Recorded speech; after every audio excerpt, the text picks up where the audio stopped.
इंस्पायरो में आपका स्वागत है। भारत में कई नेताओं की मौत पर सवाल खड़े होते रहे हैं, लेकिन भारत के भूतपूर्व प्रधानमंत्री लाल बहादुर शास्त्री की मौत के रहस्य से 57 साल बाद भी पर्दा नहीं उठ पाया है। भूतपूर्व प्रधानमंत्री की मौत 11 जनवरी 1966 को ताशकंद में हुई थी। हिंदुस्तान के लोगों में आज भी इस बात की चर्चा होती है कि आखिर उस रात ताशकंद में ऐसा क्या हुआ था कि लाल बहादुर शास्त्री की अचानक मौत हो गई थी। शास्त्री जी की मौत के बाद से भारत में कई सरकारें आईं और गईं, लेकिन उनकी मौत आज भी रहस्य है। भारत में आज भी राजनेता मांग करते हैं कि भारत के पूर्व प्रधानमंत्री की मौत के रहस्य से पर्दा उठाया जाए।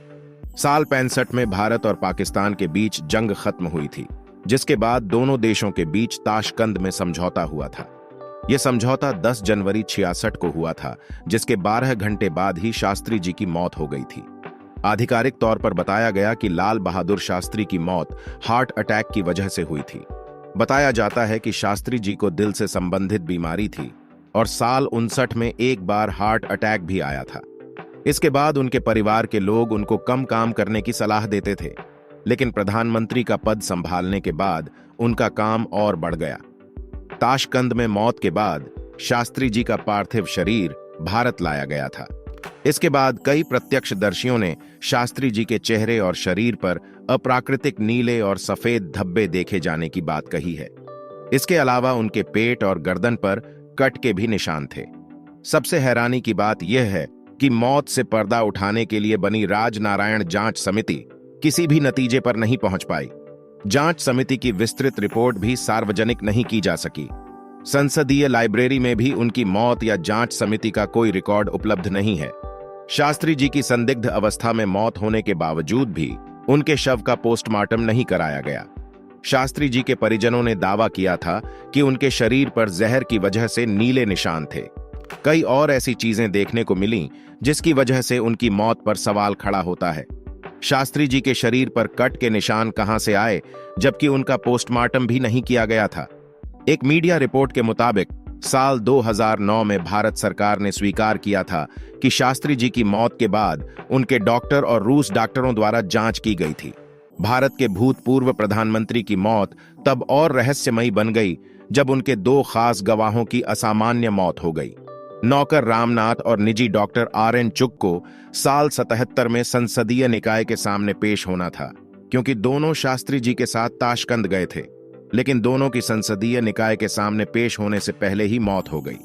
कुछ लोगों ने दावा किया है कि शास्त्री जी की मौत वाली रात उनके निजी सहायक रामनाथ ने खाना नहीं बनाया था।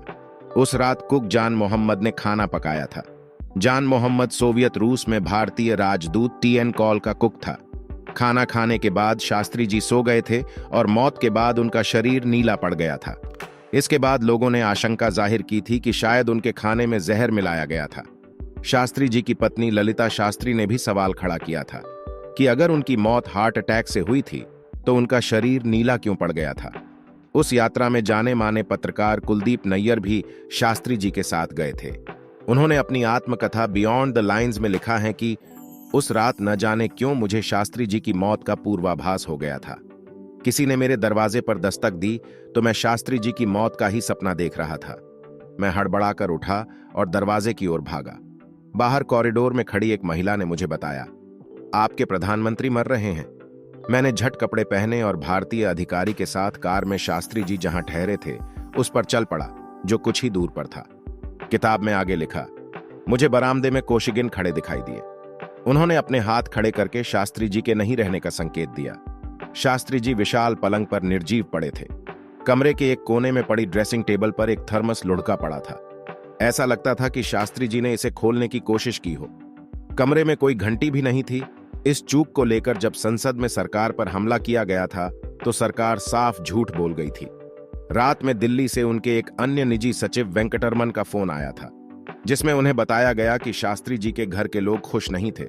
उन्होंने ये भी बताया कि प्रजा सोशलिस्ट पार्टी के सुरेंद्र नाथ द्विवेदी और जनसंघ के अटल बिहारी वाजपेयी ने हाजी पीर और टिथवाल से भारतीय सेनाओं को पीछे हटाने की आलोचना की थी। जब शास्त्री जी को ये बात रात में भोज से वापस लौटने के बाद बताई गई तो उन्होंने कहा कि विपक्ष तो समझौते की आलोचना करेगा ही। फिर भी शास्त्री जी सचमुच इन प्रतिक्रियाओं को लेकर काफी चिंतित थे। नैयर की किताब के अनुसार रात करीब 11 बजे उनके सचिव जगन्नाथ सहाय ने शास्त्री जी से पूछा कि क्या वो अपने घर पर बात करना चाहेंगे, क्योंकि पिछले 2 दिनों से उनकी अपने परिवार से बात नहीं हो पाई थी। शास्त्री जी ने पहले तो ना कहा, फिर इरादा बदलकर नंबर मिलाने के लिए कहा। यह भी हॉटलाइन थी, इसलिए नंबर तुरंत मिल गया। सबसे पहले शास्त्री जी की दामाद वीएन सिंह से बात हुई। उन्होंने कुछ खास नहीं कहा। इसके बाद शास्त्री जी की सबसे बड़ी और चहेती बेटी कुसुम फोन पर आई। शास्त्री जी ने उनसे पूछा, तुमको कैसा लगा? कुसुम ने जवाब दिया, बाबूजी हमें अच्छा नहीं लगा। शास्त्री जी ने अम्मा के बारे में पूछा। शास्त्री जी ने जब कुसुम से अम्मा को फोन देने के लिए कहा तो उन्होंने कहा कि अम्मा बात नहीं करना चाहती। शास्त्री जी के बार बार कहने के बाद भी ललिता जी फोन पर नहीं आईं। इसके बाद शास्त्री जी बहुत ज्यादा विचलित हो गए थे। इसके बाद रात में सोने के पहले उनके सहायक रामनाथ ने उन्हें दूध दिया, जो हमेशा सोने से पहले लेते थे। इसके बाद शास्त्री जी चहलकदमी करने लगे। इसके बाद उन्होंने पानी मांगा। आधी रात से कुछ पहले उन्होंने रामनाथ को अपने कमरे में जाकर सोने के लिए कहा, क्योंकि सुबह जल्दी उठकर काबुल के लिए विमान पकड़ना था। जब रामनाथ ने उन्हीं के कमरे में फर्श पर सोने की इच्छा जताई तो शास्त्री ने ऊपर उन्हें अपने कमरे में जाने को कहा। रात 1:20 पर जब भारतीय प्रधानमंत्री का दल सुबह जाने के लिए अपना सामान बांध रहा था तो सचिव जगन्नाथ के दरवाजे पर शास्त्री जी दिखाई दिए। उन्होंने बहुत मुश्किल से कहा, डॉक्टर साहब कहाँ हैं? फिर बैठक में लौटते ही वो बुरी तरह खांसने लगे। सहयोगियों ने उन्हें बिस्तर तक पहुंचाया।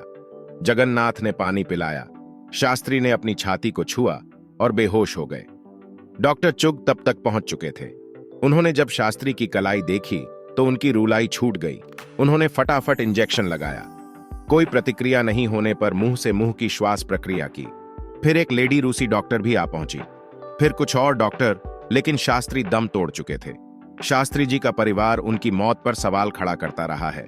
उनका पोस्टमार्टम कराया जाता तो शायद मौत की असली वजह सामने आ सकती थी। इस विषय पर काफी कुछ लिखा और पढ़ा गया है। 2019 में इसी घटना पर बनी विवेक रंजन अग्निहोत्री की फिल्म ताशकंद फाइल्स ने एक बार फिर शास्त्री जी के मौत पर बहस छेड़ दी थी।